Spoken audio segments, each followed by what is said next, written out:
One of the difficulties with the Matmonim from my side is that apart from the people who sit with me every morning, we have a group of people in Ra'anana who are there every morning. There are hundreds and hundreds of people who I can't see, who listen every day. And occasionally some interact with me, either directly on WhatsApp or on YouTube even. Nicholas is one of the people who's a regular commentator, and we appreciate it. And it's very difficult not to know. And then I meet people, and they tell me they're listening and they're part of it. So it's very wonderful to know that it spreads and that many people are listening to it. But it's a little frustrating not to have the opportunity to interact with people, to get to know people. So this is something really special. When I got a call from Binyamin and from Reb Shalom saying they stumbled, I think you stumbled across it on YouTube or something. You just stumbled across the shir and you wanted to come and see me, which you did, and we had an exciting conversation. It was just one of the examples of where a physical meeting resulted from that, and this is the outcome of that physical meeting that took place. Really happy that you're all here. It's a mixed crowd of people from different places, different backgrounds, and I love that it's diverse. We've got men, we've got women, we've got people of different ages and different backgrounds and different professions. As Reb Shalom said, this is the third time that we've met, and just very happy those who've been here before, those who are new, to have a chance to learn together, to think together, because that's what the shir really is. Before I even start, for you, for anybody who wants to comment, what's the challenge of Adar, particularly this year? Is there anything challenging about Adar? How do you do Adar this year? Things are very strange in Eretz Israel. It's like surreal. You walk around the streets of Yerushalim, as we had the opportunity this evening, and everything looks totally normal. You wouldn't believe this is a country at war. Everything looks, but it isn't normal. Everybody looks happy, but nobody's happy. Everybody's happy at a certain level, and deeper down, everybody carries some level of sadness. Everybody has a connection to somebody who's been lost, or somebody who's been wounded, or somebody who's been kidnapped. Every one of us has interactions with these situations, so none of us can be feeling fully happy. What is the avodah of Adar this year? What are we meant to be doing with Adar this year? How do we fulfill it? Not just how do we fulfill it, what's more important is the idea of a month, a chodesh from chadash, is it's a time of hitchadshut, it's the time of renewal, self-renewal. Every month we have an opportunity to tune into the energy of that specific month and use that energy to renew ourselves, to revitalize ourselves. If the energy of Adar is simcha, if the energy of Adar is joy, how do we tune into that energy at this time? It's not just a matter of how do we be happy, it's how do we tune into the energy of simcha that Adar carries with it in the environment in which we are at the moment. So let's go more deeply into Adar, and perhaps we'll develop some capacity to use Adar correctly this year. So Shalom mentioned the Gemara in Tainit. Mishenichnas Av mematim b'simcha. When Av starts, you cut down the simcha. So there's certain behavior which isn't appropriate in Av. You don't act lightly in the month of Av. It's a heavy month. It's a difficult month. There have been incredible tragedies year after year in that period of time, and we're sensitive to that. And then we have the din of Rav. Just as when Av comes in, you cut down the simcha. So when Adar comes, you turn the simcha up. How do you do that? When you say, okay, from tomorrow it's ROSH CHODESH, I'm going to be happy. I was sad yesterday, I'll be happy today. Turn the happy. What do you do? What does Rav mean by this? And everybody knows this piece of Gemara because everybody sings it, and it's this time of the year particularly. Everybody knows it, but then stop and say, Rav, with respect, are you out of your mind? Is simcha something that you just turn on at a particular time? This is a time for simcha? So altogether, Adar is difficult. And this year particularly, Adar is difficult, and we need to try and understand it. The Meiri on Gemara Tainis, a little bit earlier, a few daf earlier, the Meiri says, Hakol he'ara shera'ui lehitpalel ulehodot lakel b'chol eit b'chol zman kefi hanaot l'ma she'ira be'oto zman. This means that at every time you need to tune into what happened in that period and daven or say halal. You've got to be mispalel, you've got to ask for Hashem or thank Hashem. So what I believe the Meiri is saying is what Av means, Mishenichnas Av Mematim Besimcha, you have less Simcha, because what is the Avodah of Av? What are you meant to be doing in Av? You're not meant to be sitting in your house being sad. That's not the Avodah of Av. There's no mitzvah to be sad in Av. Mematim Besimcha. Why? Because your job in Av is Litzpalel. That's a time to daven. That what happened in the past shouldn't happen this year. That what happened previously shouldn't happen next year. That we should be able to be redeemed and saved from all the tzarot that were instigated in Av. Because even things that didn't happen in Av happened because of things that did happen in Av, going all the way back to Yetzias Mitzrayim. We know to the period in the Midbar. So Av is the initiator of terrible tragedy.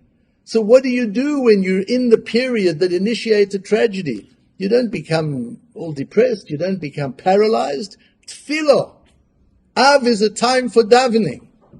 Yeah, then we go into Elul. Elul is also, but Av is the real time for davening. And that's not emphasized enough. People don't know what to do when Av comes. Just a time to be Mamat B'Simcha, just cut down the Simcha. No, Av is the time for davening. The quality of your davening on Av will determine what happens later on in Elul, Rosh Hashanah, Yom Kippur. It's the right introduction, because what do you want? When it comes to Rosh Hashanah and Yom Kippur, you want Hashem not to make these gezerot. Imagine if we had davened properly last Av, and come Rosh Hashanah and Yom Kippur, Hashem maybe wouldn't have made the gezerah that He did.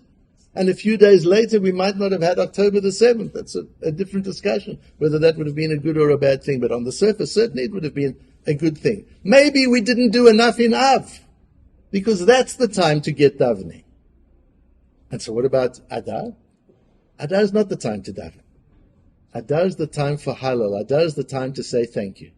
There's a time to say please, and there's a time to say thank you. And you've got to be tuned in.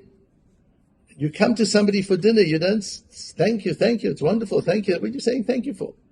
Say Yasher Koach before the shir. What are you saying Yasher Koach for? Nothing's happened. At the end, you say thank you. Before, what do you say? Please. Yeah, but halal doesn't mean the actual saying of halal. It means lahodot. This is a time to thank the Rebbeinu Shalom. You're right. It's not a time for saying formal halal, but it's a time, the energy of Adar is one of hoda'ah, says the Meiri. It's one of giving thanks. It's one of appreciation. And that doesn't make it easier this year, does it? What are we going to be thankful for? What are we going to be appreciative for? But that's what we've got to focus on. We've had a miserable few months. We've had a sad few months, a worrying few months. But there have also been amazing nisim during these months. And you all know those nisim. You've heard individual nisim. You've heard of miracles that individuals have had. You've heard of national miracles. Unbelievable miracles day in and day out. Adar is the time to focus on the miracles and to thank Hashem for the miracles. That's what we do. We shift gear. So today we've been worried and asking Hashem for Yeshua, and from tomorrow we start thanking Hashem for all the good things that He's done. We shift gear. So let's go a little bit further and understand Adar. So when we start with a month, each time we've started with the Sefer Yetzirah. For those of you who are not familiar, the Sefer Yetzirah is probably the oldest Sefer that we have. Questions as to whether the content was developed by Avraham Avinu, or even earlier, even by Adam or by Yaakov. It was written down much later, but it's a very brief sefer about the creation. It's a Kabbalish sefer, it's a sefer of Kabbalah. In the 5th perek, the Sefer Yetzirah deals with the months and various other things related. And there are various sets of 12. We know there are 12 months in the year. But there are also 12 constellations in the sky. And there are 12 Shvatim, there are 12 tribes. And there are 12 Pshutot, those are the simple letters of the Hebrew alphabet, those that can only be pronounced one way, that don't have a dagesh. They're not pronounced with a dagesh. There are 12 of them.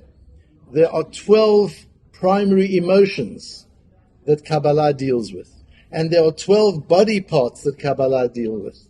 And the Sefer Yetzirah aligns all of these functions in order to give understanding to the energy that Hashem gave to each month. And the Sefer Yetzirah says about Adar, Himlich ot kuf bischok. Hashem made the letter kuf king of schok. I'm not going to translate schok at the moment. You know what it means. It can be sochek, from laughter. It can mean from simcha. It's happiness. Hashem made kuf, the letter kuf, the master of happiness. V'kashar lo keter, and put a crown on the kuf, which you'll see in the Sefer Torah. V'tzirfan zeh bazeh, and he connected the crown and the kuf and tzchok all together. But tsar bahem dagim, and he engraved into them fish, which is Pisces, which is the constellation that relates to Adar. Ba'olam, ve'adar b'shana, Adar in time, utechol b'nefesh zacharu nekeva, and the spleen is the body part that fixes it, that links it all together. So it's the kuf, it's laughter, it's fish, it's Adar, and it's tchol. We won't go into the shevet. The Sefer Yetzirah doesn't deal with the Shvatim. It's those 5 elements that the Sefer Yetzirah talks about. Now, the linkage of kuf to laughter is very peculiar, because the Gemara says in Shabbos, kuf, kadosh. What does kuf stand for? Kedusha. When you see kuf, you think kodesh. So of all the letters in the alphabet, to make kuf the letter of laughter, resh is rosha. The Gemara says that resh is wicked, and the Gemara says, "My time and mahadar api the kuf miresh." Why do kuf and resh not face one another? And the Gemara says, because Hashem says, I don't want to face hatred. I don't want to face wickedness. The resh stands for wickedness. I'll accept him if he does tshuva, but I don't want to see his face. So kuf stands for Hashem himself. The Gemara says, that's Hashem speaking. Amar HaKadosh Baruch Hu, Ein ani yachol listakel berasha. I, the kuf, says Hashem, can't look at the resh. So if the kuf is Hashem, if the kuf is kodesh, how can the Sefer Yetzirah say, Himlich ot kuf, should say be kedusha, bischok, laughter. Here's a question for you. When you take a child to the zoo, what's the funniest animal? The monkeys. You want to go and see the monkeys, you laugh. What's a kuf? A kuf. A kuf represents the monkey. And there's humor in the monkey. And we see that in the Zohar. It's not just a made-up idea. We see this in the Zohar. Eshet chayel hau rishimu v'adri. You've got the piece of Zohar in. I'm not going to go into the first part of it. But what the Zohar talks about is the Shekhinah and the imitation Shekhinah. There's God's presence, there's Kedusha, and there's imitation Kedusha. I don't know if you've ever experienced Kedusha. It's very, very rare. We think it's Kedusha, but most of it's in our head. To really experience Kedusha is very difficult, because you need to be so tuned in. We need to be on such a high level to be able to experience. You can't just go to the Kosel and feel, say, I felt Kedusha at the Kosel. No, you didn't. You didn't feel Kedusha. Highly unlikely that you would have felt, with all the tourists running around and the cameras going, and you felt Kedusha there. It's highly unlikely. It's possible, but it's not likely. It takes an enormous amount of work and preparation before you do that, before you can experience Kedusha there. I remember after the 6-day war, when Rabbi Lapin went to the Kotel for the first time. What preparation, days of preparation, so that he should be able to experience it.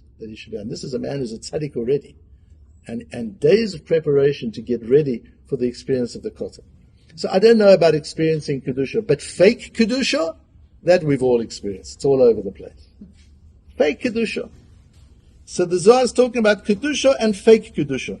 And he says the ot, the letter of Kedusha, is the hey.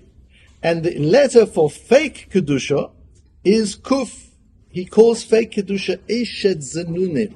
The Eshet Zanunim is the unfaithful wife, is the fake Kedusha. And its letter is kuf. Ot tatka betkuna de ot hey. The real Kedusha is hey. And the fake Kedusha is kuf. Kegavna de kufo etzel b'nei nasho de azel bata b'nei nasho v'lo itatkin lemevadahi. Like the monkey that follows the man and tries to imitate the man, and he thinks he's a man, but everybody is looking, just laughs. It's so funny. Because you can see it's just cute, it's just funny. If you're standing from the outside, it's funny. If you're the monkey, you think it's real.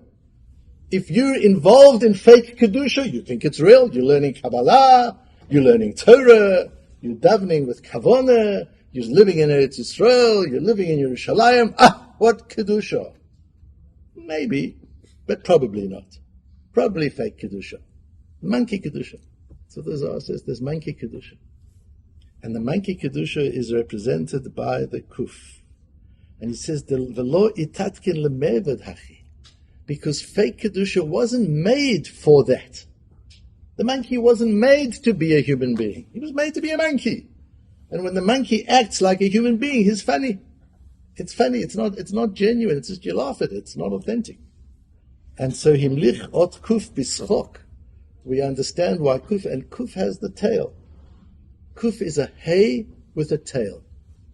Like the monkey is a human being with a tail. So to say, it's a hay. If you look, the way a kuf is written is a hay, but the little part of the hay extends down below and hangs below. So that's the hay.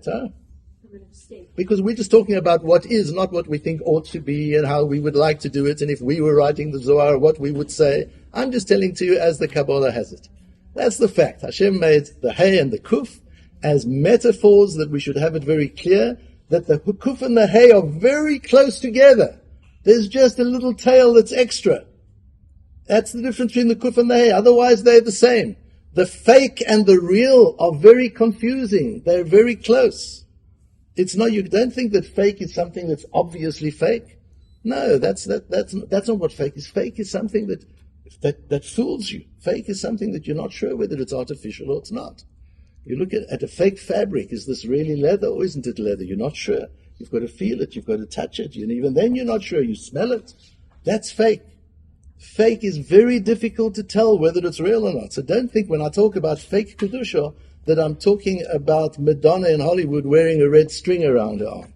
No, I'm talking with people with long beards and long coats and all of us.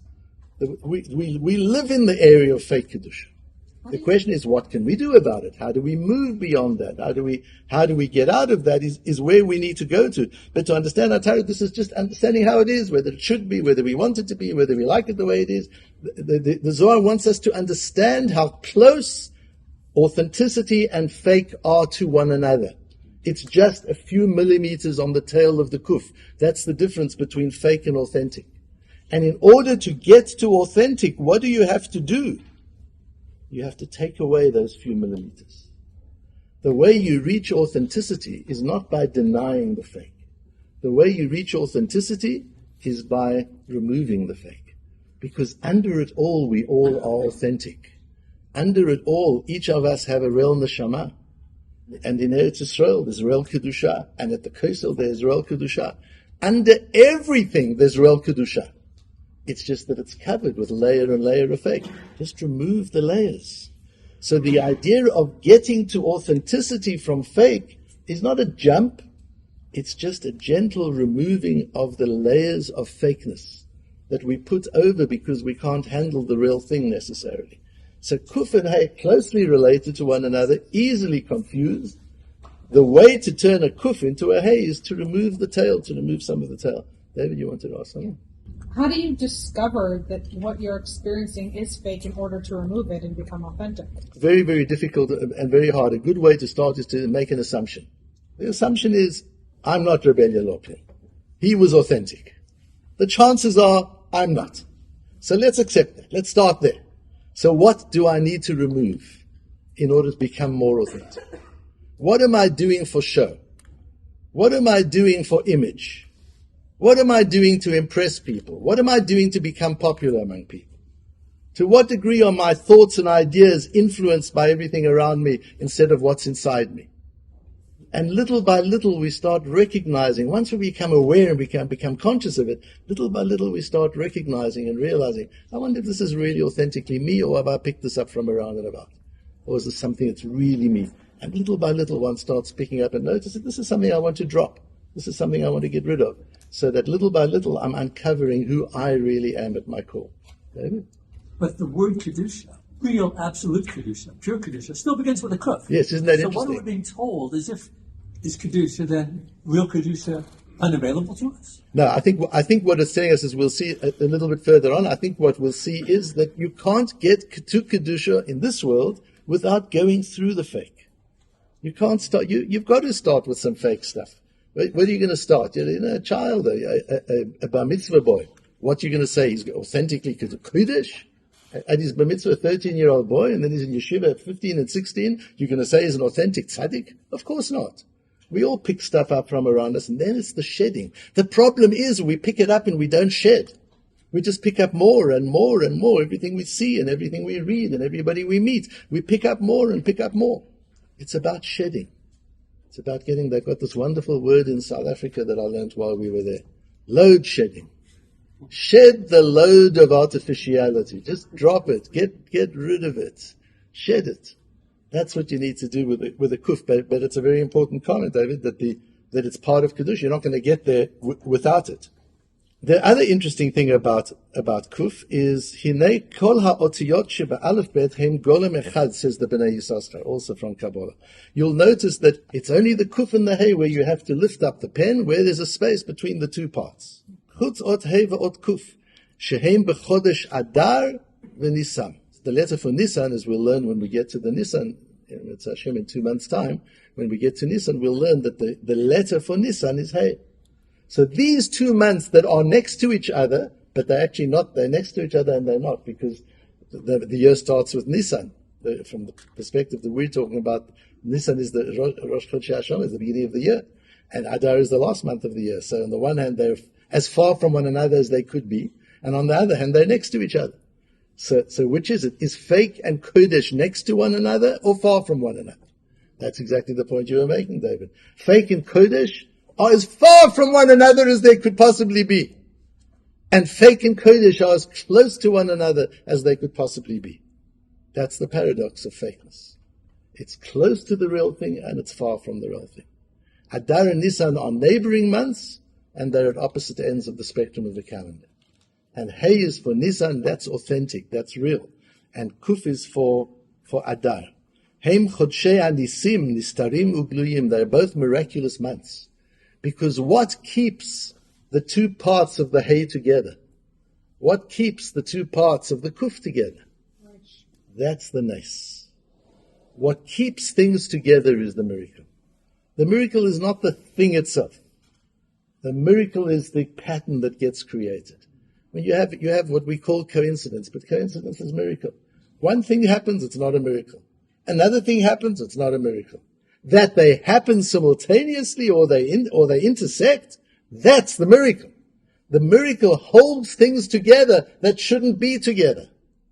And therefore both the kuf and the hey, with that space in between the broken letters where you've got to lift your pen up, what holds it together? Nes holds it together. But the nes of hey is a nes galui. That's an obvious nes. Everybody can see that it's a miracle. The nes of the kuf, of Adar, is a fake nes.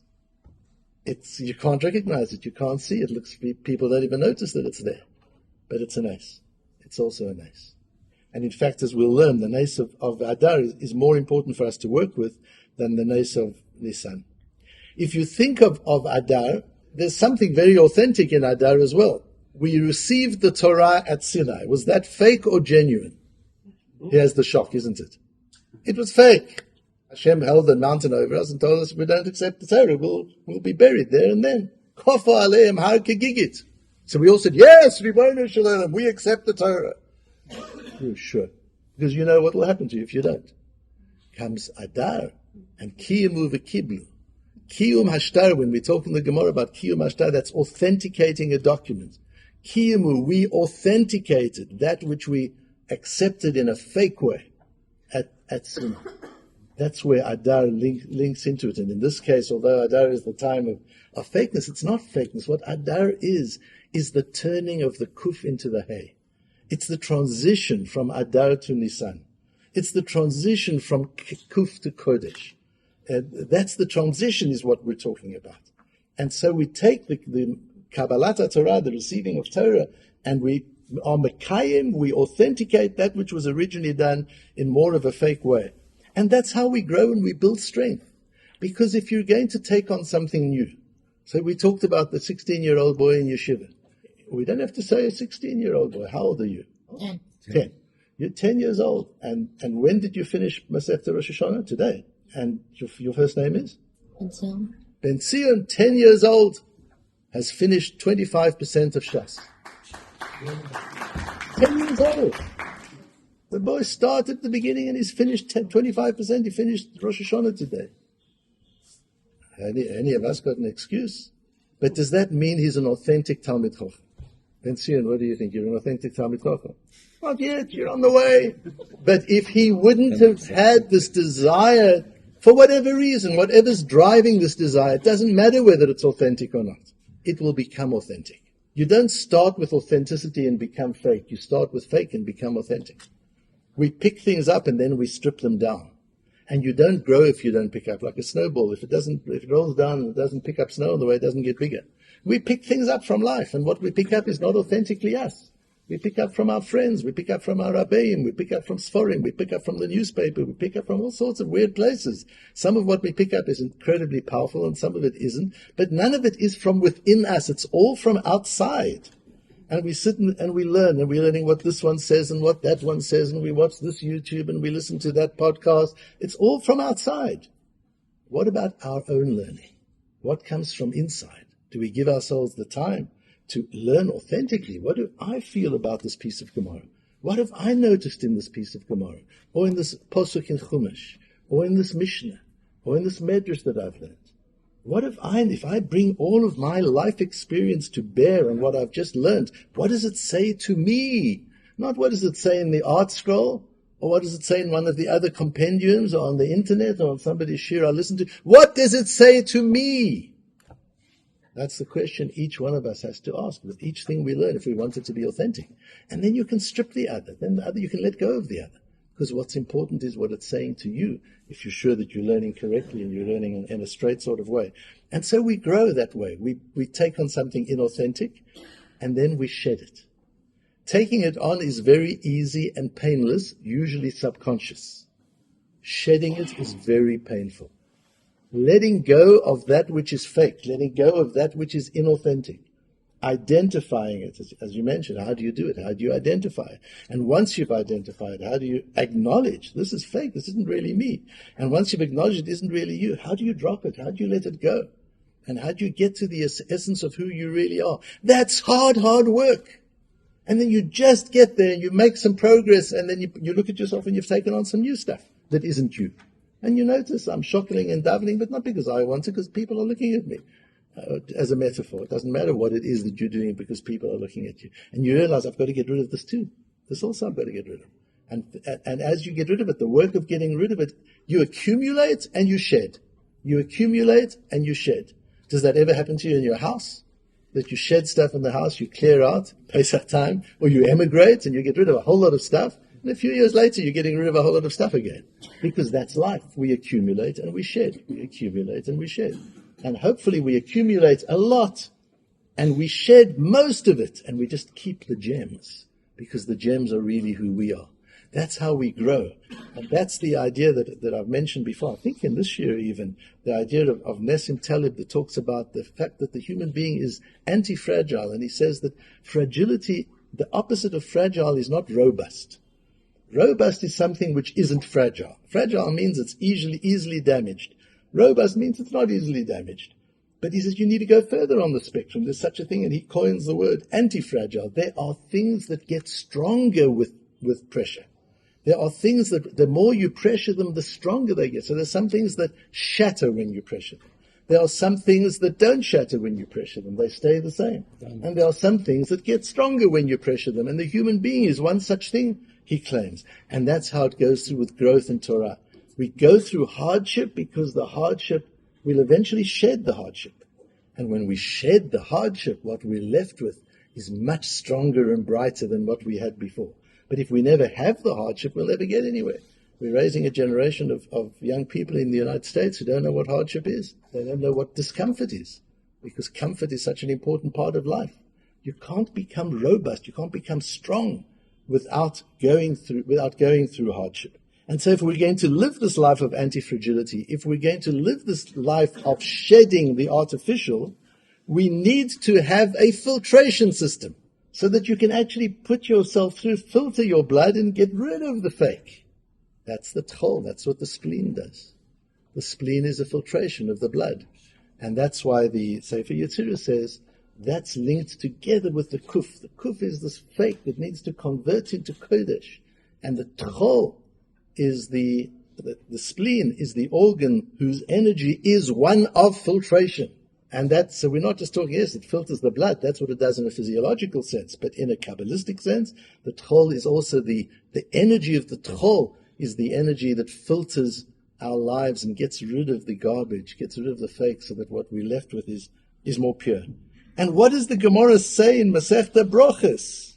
Goes through various different organs and what they do. Klayot, yoatzot, the energy of the kidneys is intuition. Leiv, the heart, is understanding, goes through. Tchol, what about the tchol? It doesn't say filtration. The Gemara in Brochus says, tchol, sochek. The tchol is about laughter. That's what the tchol does. So what's the connection between filtration and laughter? That's what schok is. Schok does not mean shallow laughter. There are two types of laughter. There's a laughter that comes because somebody told you a joke. There's laughter that comes because you saw something funny. You saw somebody slip on a banana skin and he's dressed all in a fancy suit and he slips into a puddle and you laugh. It's not really funny, but it is funny, and so you laugh. But it's external. You watch a comedy and you laugh. You read something funny and you laugh. But there's a laughter of Yamalei Schok Pinu, of our mouths filling up with laughter. Filling up from where? From inside us. That's a different kind of schok. And that schok comes from the tchol. For that schol, you need to be filtered. That laughter comes from purity. When you're able to look at the world and understand it from a perspective of purity, and see the beauty of the world, and see things that you couldn't see before because all the garbage was and all the noise was getting in the way. And here, all of a sudden, you can see it all so clearly. That's what the tchol does. And that leads to schok. The Kuzari says, Tchol sochek ba'avur shebekoach hativ'i menakeh hadam v'hamara hashchora me'achirut va'ovi. Listen to this Kuzari carefully. Because the tchol, the spleen, its natural power is to clean the blood and the gallbladder from heaviness, darkness, depression, and thickness. That depression comes from all the garbage that's around us. If you can filter and get rid of all that stuff, there's less depressiveness. And when you've purified yourself, there's an enormous sense of simcha. You've been through the hardship. You've been through the fake. You've filtered yourself. You've purified yourself. It's been tough. But you're anti-fragile. At the end of it, you feel yourself in a different position. And that's when the internal, intrinsic laughter comes, not extrinsic laughter. And tzchok is not tzchok. Tzchok is extrinsic laughter as well. Tzchok is both types. It's an inclusive word. But tzchok with a sin is intrinsic laughter, not extrinsic laughter. And that comes from the tchol. This inner laughter is playfulness. Playfulness is incredibly important. The social scientists today, and even in business, they're beginning to understand how important playfulness is to be resilient. Playfulness to be able to get through difficult times. Playfulness is important for innovation. Playfulness is to see opportunities. Playfulness is something very, very powerful. Without exception, I've talked to my brothers about this before, every Godel B'Yisrael that I've known has been a playful person. There's a mischievous kind of spark in their face. They have a mischievous spark, and there's a playfulness and a sense of humor that comes with them. This heaviness that you walk around, you see people without a sense of humor and without any playfulness, never. It's a terrible sickness. Because the natural thing is to be playful, and as you shed yourself of the load of artificiality, because artificiality is so heavy, you've got to keep it up. You've always got to keep it up and make sure that you're acting in the same way, and that it's so heavy. When you get rid of it, it's light, and we become playful.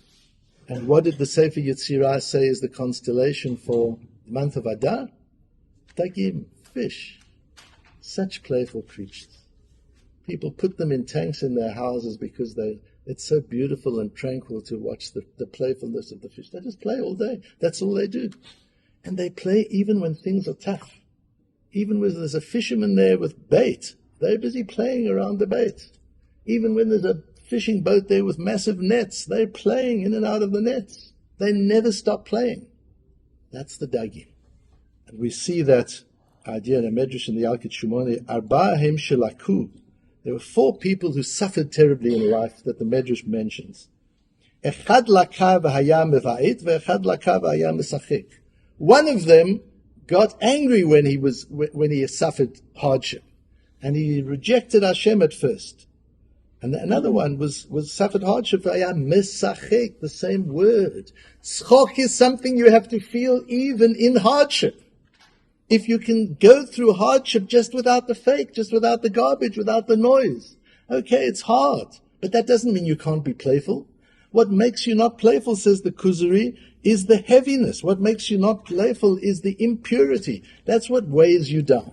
It's not hardship of life. You can have people who are running marathons. It's incredibly hard. They're suffering. They're in pain. But they're playing. It's playful. People who are playing sports, they're playing, but it's very serious and they're hurting themselves. But it's playing. They're having a game. They're having a great time. It doesn't mean that because it's hard, you can't be playful. That's a Western misconception. No, you can be playful even when it's hard. Eov lakava hayam meva'et. Eov was plagued and he kicked. Avraham lakava hayam mesachek. When Avraham suffered hardship, and the Medrash brings proofs from the Chumash, hayam mesachek, he was playful. He never lost his playfulness. An old man suffering hard times still retained his playfulness. That's what you have to do, because that's how you grow. That's the anti-fragility that one has to develop and build. But this idea of the fish and the playfulness, we can take one step further. In the Pasuk of HaMalach HaGoel Oti Mikol Ra, Yaakov gives a bracha to Yosef. Angel who saves me from all evil, Yevarech et ha'na'arim v'yikareh vahem shmi l'shem avotai Avraham v'Yitzchak. May he bless the boys, Ephraim and Menashe. Ve'yidgu larov b'kerev ha'aretz, dag.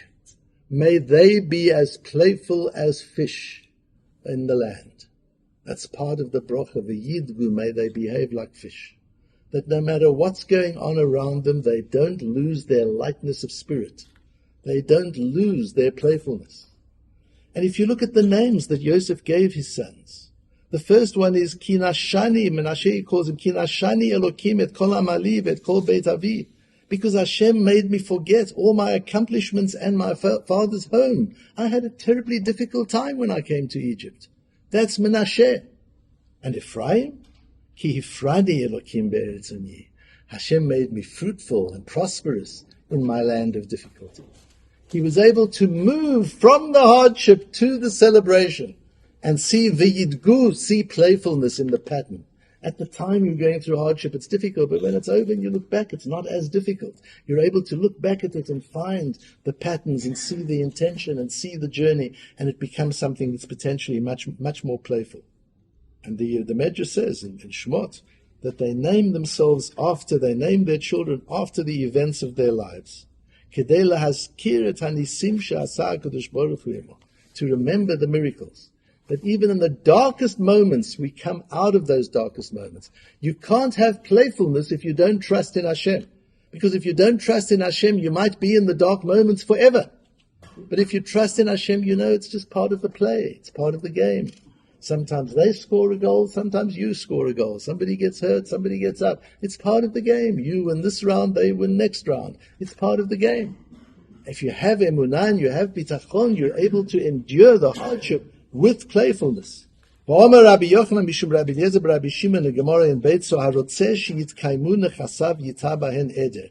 If you want your property to be retained and protected, plant maple trees in them. And there's a whole discussion why the maple tree, they can be seen from far. There are all sorts of reasons for it. Shneimar adir b'marom Hashem, because the word eder, which means maple tree, comes from adir b'marom Hashem. Hashem up in the skies is incredibly mighty. And Rashi says, what does adir mean? Klomar she'eder lashon kiyum v'chozek. Eder is a word for kiyum. That's that word that we have. Isn't that kiyum v'kiblu? Something permanent, something authentic, something real, v'chozek, and strong, the strength that comes from anti-fragility, the strength that comes from hardship. Do you know what's interesting is the maple tree is not only one of the strongest of woods, it's also the most elastic of woods. So the elasticity means it is resilient. Its strength comes from its resilience. That's the anti-fragility. It goes through hardship, and that makes it even stronger. That's what the maple tree is. And what about the word Eder? The word Eder is Aleph Daled Reish, is Adar. Adar, if you want to retain your prosperity, Yitah Bahen Adar. Take the properties of Adar and implant that in your business, and implant that in your home, and implant that in everything that you do. This idea of anti-fragility, this idea of being able to endure hardship with playfulness, because you can see the bigger picture, you can see where it's coming from, and you can see where it's going to. Schok is not about something you acquire. Schok, happiness, and there's so much now talked about the pursuit of happiness. Happiness does not come from what you acquire. We learned an amazing chidush tonight. One of the most popular courses in Harvard University is the course on happiness. It's interesting. It's by far the hardest. Everybody wants to be happy. But what nobody teaches, including the course at Harvard, is that happiness comes from what you shed, not from what you acquire. We spend our lives acquiring. But what happiness comes from is from shedding. You'll acquire whether you try to or not. We just acquire stuff all the time. As we've said, our personality, our character. You acquire things, and you acquire ideas, and you acquire feelings, and you acquire all sorts of dimensions. It's by shedding them that it becomes light, that you become lighter. It's by shedding them that you're able to really experience happiness. And the Reishis Chochmah says, the Reishis Chochmah is an important sefer. Reishis Chochmah was a Talmud of Moshe Cordovero. What's beautiful about it is the intersection between Musar and Kabbalah. It's a wonderful, wonderful sefer, very difficult to understand, but so important. And he says, this idea of being light, this idea, when you live with energy and joy, you get a renewal of spirit. It makes you as light as an eagle. The Torah should lighten you, not make you heavy. When you've got a group of Torah people sitting together, there should be a feeling of playfulness. Kedusha, not lightheadedness, but a lightness and a humor and a sense of fun. That's what Kedusha is. Oh, if only every psychologist would hear this Reishis Chochmah. How do you get rid of depression? You remove laziness and sadness. Laziness and sadness is one of those fake things you picked up on the way. Drop it. Load shed it. It's a decision. You can decide to shed the sadness. Now I understand there are people who are clinically depressed, not talking about that. I'm talking about most of the people who have this feeling of loneliness, and they're held down and they're held back, and it's heavy. It says the Reishis Chochmah, Lasir milibo ruach atzlut va'atzvut, shu koach hachitzoni hamachbid kol ivarav. It's an extraneous force. It doesn't come from inside you. Inside you, your neshama is not lazy. Inside you, your neshama is not heavy. It's light and full of life and energy. So why are you feeling so heavy and depressed? You've picked it up. Just notice what you've picked up. Get rid of it. Often it can load you down that you can't get up from your place. Not to read. Not even to do a mitzvah. You're so depressed. As if all your limbs are dead. And if a person will ignite his heart, and will shed this extraneous laziness and heaviness. Recognize it for what it is. It's an external force that has become attached to you. Get rid of it. Shed it. And then you can attach to Hashem. So this comes to the question of how do you then get to Kedusha? Once you've gone through this process of shedding all the stuff that isn't you, now you can get close to Hashem, because now you're revealing your true neshama. And one of the things, what comes with heaviness and depression is constant doubt. Should I do this or should I do that? And I can't decide, so I do nothing. That's atzlut. There's this possibility and there's that possibility. Is the war going to end? Is the war not going to end? Are we going to win the war? We're not going to. Dilemma and doubt. Dilemma and doubt. That's one of the things that causes heaviness. And the Metzudas David says on the Posuk in Mishle, Me'or einayim yisamach lev, light of the eyes makes the heart happy. Shmuah tova tedashen etzim. Says the Metzudas David, Me'or einayim means ha'arat einayim b'davar ha'mesupak yisamach lev. When you get clarity about something over which you were previously in doubt, that brings joy. Ki ein ba'olam simcha ke'atarat hasfikot.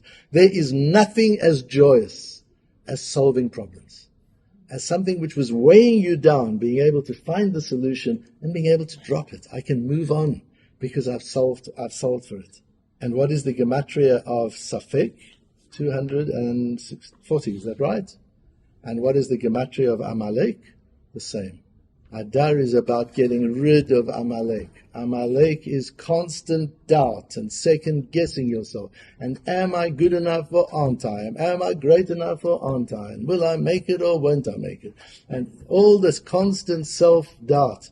And then finally there's a piece of Bnei Yisachar again, referring to that Gemara that we had in Masechta Beitza, and talking about the importance of Adar as opposed to Nisan is, Adar is the time you realize the miracles in your life. Adar is the time you realize. Nisan is, Kriyas Yamsuf, amazing. I saw a Makkah, it's amazing. Adar is about your life. Don't sit and look back 3,000 years ago and say, wow, look at those miracles that they had in those days. That's Nisan. Adar is much greater. Adar is the chance if you just shed the garbage, shed the fake, you'll discover the Nisan. You'll discover the miracles. If you read the newspapers and you watch the TV, you're not going to see the miracles in the war in Gaza. If you speak to the people who are there, you'll see all the Nisim. If you speak to real people, because when these Chayalim are fighting there, they shed all the fake. Believe me, when you're standing in that, from everything they've told me and everything I can imagine, when you're standing there knowing at any moment you could go and you've lost your closest friends, there's no fake. You're not trying to impress anybody. You're just trying to do what has to be done. And in those moments, they see the Nisim. Because you can only see the Nisim if you've taken the layers of fake off. If you're authentic with yourself, you can begin to see the Nisim. And that's the avodah of Adar. And that comes before Nisan. You've got to, and it comes at the end of Nisan. Nisan, you can look at Nisan as the start of the year, and then when you've had a whole year of experience, you come to Adar. Look back on your year, and you'll see the miracles. Nisan, you're looking forward, so you need to know that they're miracles. So we learn about the miracles of Sefer Shmos, of Yetzias Mitzrayim. Then you go through a year of your own life experience. And at the end of 11 months, 12 months, you come back to Adar. And now you look at your year and see the miracles. Look in the rear view mirror, because you'll only see miracles in the rear view mirror. You're not going to see miracles in front of you. You'll see miracles behind you. And you can do it every day. If you take your day to day, I promise you, if you go tonight and you spend half an hour going through your day from beginning to end and writing it down, journaling it, what actually happened, minute by minute, go through the entire day, you will notice Nisim that you missed during the day completely. Sometimes they're little miracles. Sometimes they're bigger miracles. It doesn't matter. But you'll notice Hashem is with you all the time. Things are happening, intersections, things that aren't meant to come together, and they happen. That's Adar. So how do we become happy in Adar? It's not about becoming happy in the superficial sense of the word. Adar is about Hatarat Safek, about getting rid of Amalek. It's about getting rid of the garbage, about getting rid of the fake. Adar is about cutting off the tail of the kuf and turning the kuf into the hay. Adar is being able to make Adar ready for Nisan. Adar is to be able to plant the eder, to plant the reality into your work and into your fields and into your homes, that it should all be authentic. Because once we are able to get in touch with who we authentically are, having removed all these layers and layers of fake, there will be the simcha. And the ability to be able to go through, as the Medrash said in the case of Avram Avinu, that he was one of those people who was able to relate to hardship with schok. We have to be able to, we can't ignore the hardship. What's going on today, we can't ignore that. You can't put that away and say, I don't know, I've got to be happy. No. It's to be able to feel lightness and joy and celebration of miracle, hoda'ah, in the very hardship we're going through. that in the hardship, we spoke in the last year, that even October the 7th was a major miracle. God forbid it wouldn't have happened. And of course, there's terrible tragedy and suffering, and that's a piece of it. But what else would have got us together? What else would have brought you? Remember where the nation was on October the 6th, when people were leaving the country and pulling their money out of the country and talking about it's the end of Israel. Israel has lost its soul. It's lost its identity. That was the discussion up till October the 6th. On October the 7th, everybody's coming back, and Israel's got its identity, and the Hatarat Safek, no more doubts. We know exactly who we are. We know exactly what we have to do, and we're all pretty much aligned on that. That's Simcha. That's the miracle. And in the hardship of October the 7th, we have to see the Nisim. That's what Adar is about. To now look back and to be able to say, yes, there's hardship, and I'm sad, and I feel all the sadness, but at the same time, I can be like Avraham Avinu, and I can relate to the hardship, to the likui. I can relate to this troubled time with a certain lightness and celebration of the miracles that Hashem makes happen every minute of every day, and open my eyes to them, rejoice in them, remove the inauthenticity, the fakeness, see Hashem for who He really is, see myself for who I really am, and bring those two together in a way that brings schok, that brings true happiness and true simcha in the month of Adar and thereafter. But what's the significance of two Adars this year? So firstly, just the fact that Adar is the only month that can have duality, and all we're talking about is that the whole idea of Adar is duality, isn't it? The kuf and the hay, and the monkey, the fake and the real, and the two dagim. It's the only constellation which is in the plural, other than in constellation where the plural is part of what the noun is. Twins can't be in the singular, but all the others are in the singular except for dagim. They're in the plural because there's duality. So Adar has the capacity for duality, for doubling itself, and this year we need two of them. That's what it means. This year we need two of them, and we need to use the two properly so that we can get into Nisan, and in Nisan we'll have the Nisim Geluyim, hopefully. If we do the right preparation work, then the Nisim Geluyim, the revealed, the open miracles can happen in the month of Nisan.